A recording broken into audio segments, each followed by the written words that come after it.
एक शहर में राजा नाम का लड़का रहता था। राजा बड़ा ही आलसी लड़का था और तो वो पढ़ाई में भी बहुत कमजोर था, जिसके कारण वो हमेशा परीक्षा में फेल हो जाया करता था। अपने पापा से झूठ बोलकर वो पैसे लिया करता था।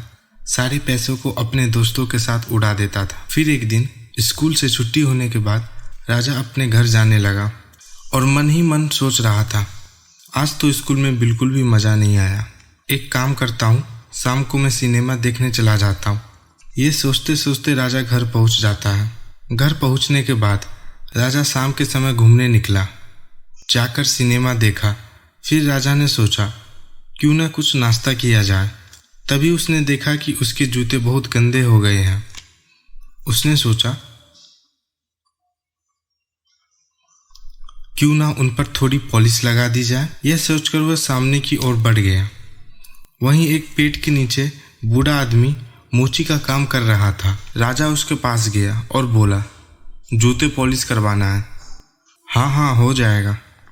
बूढ़े मोची उसके जूते पॉलिश करने लगा। तभी इस बूढ़े आदमी का बेटा वहां आया। उसके हाथ में कुछ पुस्तक थी।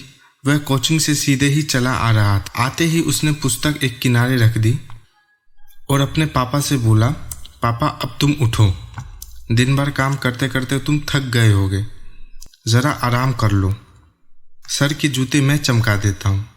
अपने बेटे का बात सुनकर बूढ़ा आदमी सीधे वहाँ से उठ गया और घर की ओर चल दिया। ये सब देखकर राजा सोच में पड़ गया। क्यों भाई, क्या तुम कहीं नौकरी करते हो? जी नहीं, मैं पढ़ता हूँ। लेकिन उसके बाद भी तुम ये नीच काम करते हो, क्यों? क्या तुम्हें शर्म नहीं आता? काम करने में शर्म कैसी? मेरे पापा यही काम करके मुझे पढ़ा लिखा रहे हैं। शाम को मैं उनकी मदद किया करता हूँ। बूढ़े हो गए हैं ना, थक जाते हैं। उनकी हर तरफ से मदद करना मैं अपना कर्तव्य समझता हूँ। दुनिया में कोई काम छोटा नहीं होता। जो काम करता है वही बड़ा आदमी कहलाता है। उस लड़की की ये बात सुनकर राजा जैसे आसमान से धरती पर आ गिरा। आज उसे अपने जीवन का सही सबक मिल गया था।